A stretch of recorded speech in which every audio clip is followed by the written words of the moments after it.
Attorney Jonathan Elson, reminding you that if you've been injured in an auto accident, it's important to have somebody on your side. When you need a lawyer, then you need Nelson.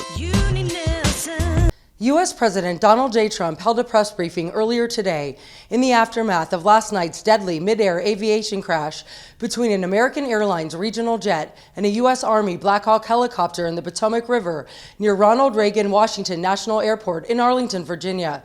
Now let's hear from the president on this horrific tragedy. This was a dark and excruciating night in our nation's capital and in our nation's history, and a tragedy of terrible proportions.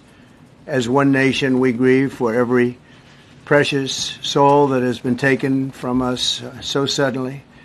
And we are a country of, really, we are in mourning.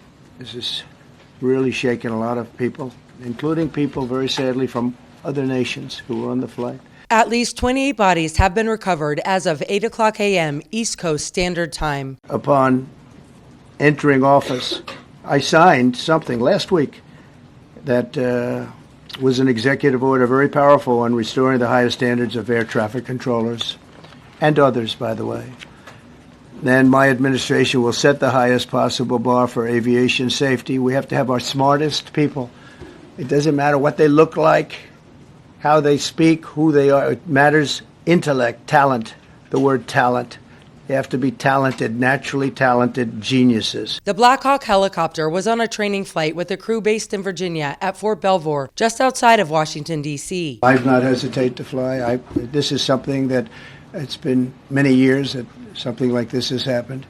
And the collision is just something that we don't expect ever to happen again. We are going to have the highest level people. We've already hired some of the people that you've already hired for that position long before we knew about this. I mean, long before. From the time I came in, we started going out and getting the best people. Flight data recorders have not been recovered, while the National Transportation Safety Board confirmed that both are in the Potomac River as of a news briefing Thursday morning. I'm not blaming the controller.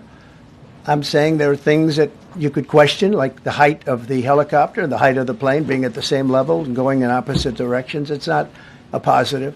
But no, we're already hiring people. No, flying is very safe. We have the safest flying anywhere in the world, and we'll keep it that way. We will continue to offer the latest developments regarding this aviation tragedy. Reporting from Clark County, I'm Maria Centers for News 25 Las Vegas.